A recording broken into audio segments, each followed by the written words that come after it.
বিধ্বংসী মূর্তিরূপে ঠায় দাঁড়িয়ে আছে বিশ্বের সর্ববৃহৎ প্লাস্টিকের রোবট দানব। 10 মেট্রিক টন পরিত্যক্ত প্লাস্টিক বর্জ্য দিয়ে তৈরি করা হয়েছে 62 ফুট উচ্চতার এই দানবটি।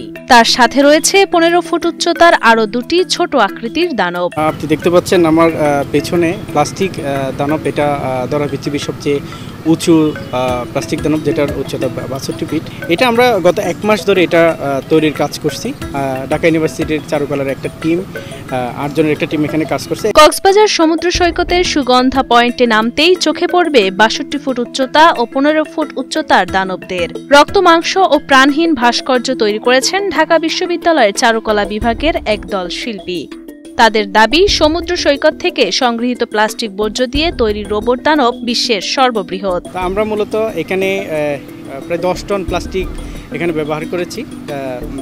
যে প্লাস্টিকগুলো আমরা মূলত আমাদের একটা প্লাস্টিক দিয়ে বাজার কার্যক্রম আছে, ওখান থেকে সংগ্রহ করা প্লাস্টিক দিয়ে আমরা এই প্লাস্টিক দানবটা তৈরি করেছি। প্লাস্টিক বর্জ্যে নির্মিত দানব দেখতে ভিড় করছেন সৈকতে ঘুরতে আসা পর্যটকেরা। দৈত্য দানবের ভয়ঙ্কর রূপের মতো প্লাস্টিক বর্জ্যের ক্ষতিকর দিক সম্পর্কে জানতে পারছেন তারা। এ ধরনের প্রদর্শনী ও কার্যক্রমের জন্য আয়োজকদের প্রশংসা করেন পর্যটকরা। ওনারা যে এটা কাজটা করতেছে সেটাকেই মোটিভেট করার চেষ্টা করতেছে, এবং এই যে দানবটা তৈরি হচ্ছে প্লাস্টিক দিয়ে, সেটা মানুষকে বোঝানোর চেষ্টা করতেছে। যত্রতত্র প্লাস্টিক ফেলে তাহলে এখানকার পরিবেশটা আপনার নষ্ট হচ্ছে, যার কারণে আমরা কিন্তু ট্যুরিস্ট যারা আছে তাদেরকে আমরা আকর্ষণ করতে পারবো না। সো আমি মনে করব যে এটা অবশ্যই রক্ষা করতে হবে। সৈকতের বালিয়াড়ি ও সাগরের পানিতে ফেলা হয় প্লাস্টিক পণ্য সামগ্রীর বর্জ্য। মূলত ভ্রমণে আসা পর্যটকদের সচেতনতার পাশাপাশি সমুদ্রের দূষণ প্রতিরোধে এমন প্রদর্শনীর কথা বলছে স্বেচ্ছাসেবী সংগঠন ও প্রশাসন। 5 লক্ষ কেজি প্লাস্টিক আমরা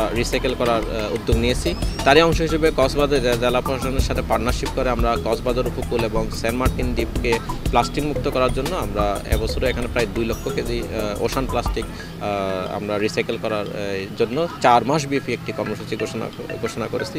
ব্যক্তি পর্যায়ের সচেতনতা তৈরি হলেই কেবলমাত্র আমরা প্লাস্টিকের প্রকৃতভাবে প্লাস্টিককে নিরসন করতে পারবো, প্লাস্টিকের যে ভয়াবহতা এটাকে আমরা প্রশমিত করতে পারবো। দানবটি আগামী 4 মাস ব্যাপী সর্বসাধারণের প্রদর্শনের জন্য উন্মুক্ত রাখা হবে। এর আগেও 2022 সালে সর্বপ্রথম কক্সবাজার সমুদ্র সৈকতে 35 ফুট উচ্চতার প্লাস্টিক দানব নির্মাণ করা হয়েছিল।